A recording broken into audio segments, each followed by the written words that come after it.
Pensemos por un momento en un país que lucha por su propia supervivencia contra el ejército más poderoso de Europa. Y ahora imaginemos que, mientras ese mismo país está peleando contra el invasor en cada calle, en cada montaña, está librando otra guerra, una guerra interna para decidir qué quiere ser en el futuro. Pues bien, eso es exactamente lo que le pasó a España a principios del siglo XIX. Una guerra y una revolución, todo a la vez. Entre 1808 y 1814, España vivió dos procesos paralelos que lo cambiaron absolutamente todo. Por un lado, el pueblo luchaba en una guerra de independencia brutal contra las tropas de Napoleón. Y por el otro, en la ciudad de Cádiz se estaba cocinando una auténtica revolución liberal para desmontar por completo el sistema que había gobernado el país durante siglos. Dos conflictos que, aunque parecían distintos, estaban totalmente entrelazados. Y aquí, claro, es donde surge la gran pregunta. ¿Cómo un país que está al borde de la aniquilación saca la fuerza no solo para resistir, sino para intentar reinventarse por completo? Esa es la increíble paradoja que vamos a explorar hoy. Para entender cómo todo saltó por los aires, primero hay que mirar las grietas que ya existían. Nos vamos a finales del siglo XVIII. Sobre el papel gobierna el rey Carlos IV, pero en realidad quien mueve los hilos es su primer ministro, Manuel Godoy, un personaje, bueno, bastante odiado por muchos. La tensión en el reino casi se podía cortar con un cuchillo.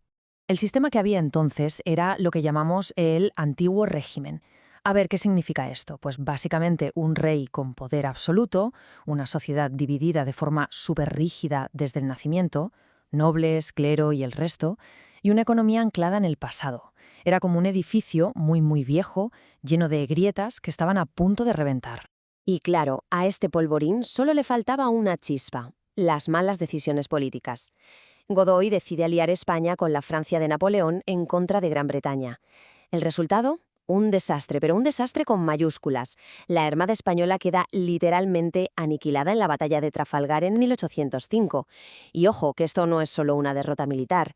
Sin flota, el comercio con América se va a pique, la crisis económica se dispara y el descontento de la gente, bueno, estalla.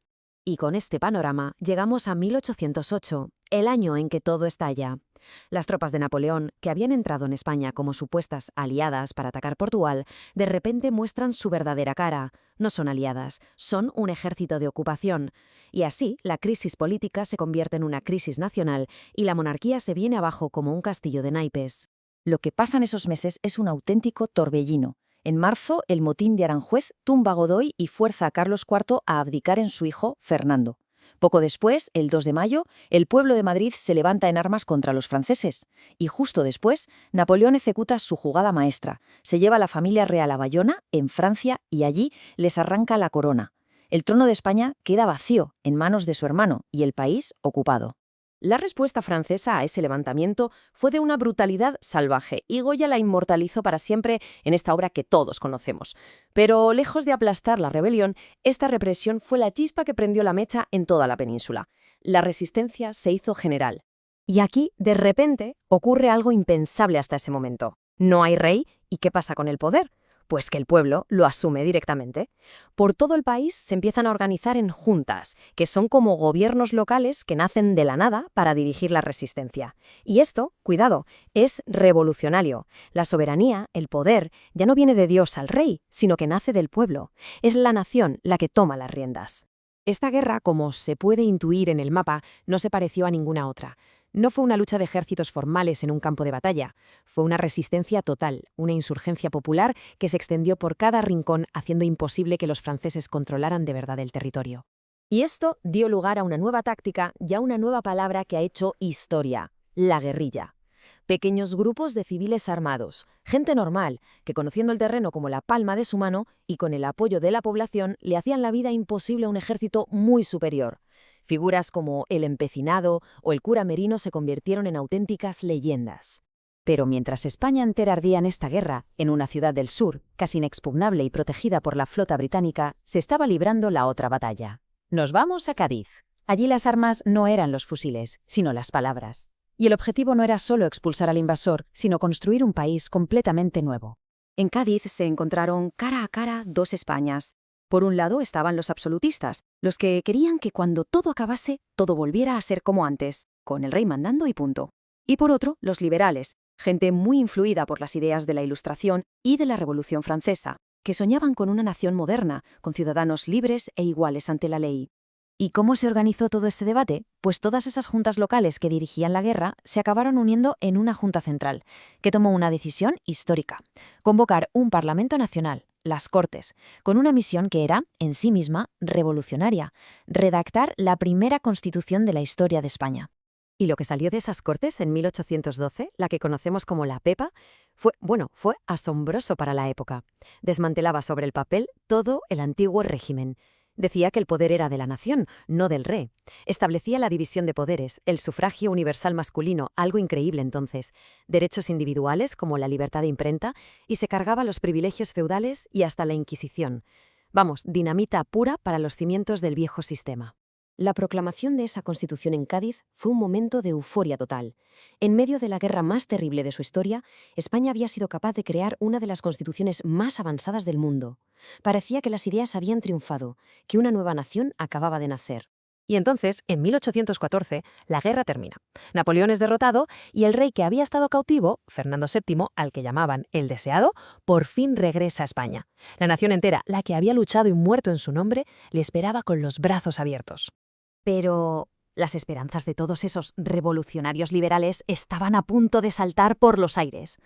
Resulta que el rey no compartía para nada su visión de una nueva España, ni mucho menos.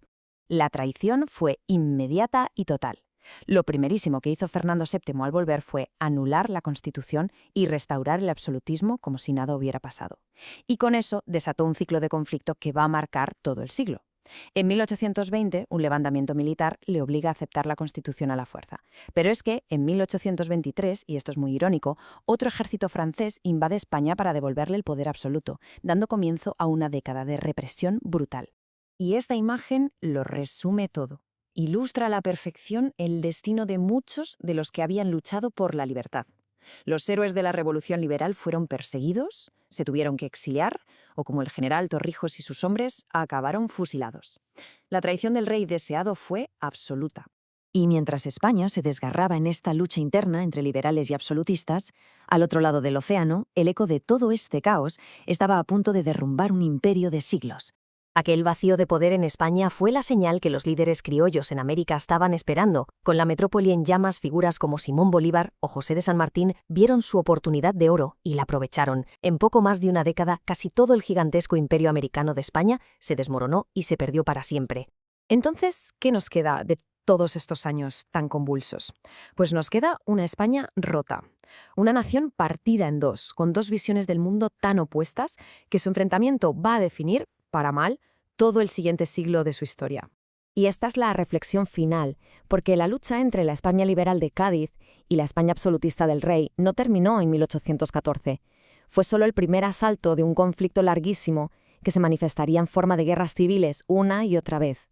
Y nos deja una pregunta bastante inquietante que resuena en la historia. ¿Cuál es el precio de la libertad cuando tu mayor enemigo no es solo el invasor extranjero, sino también tu propio rey?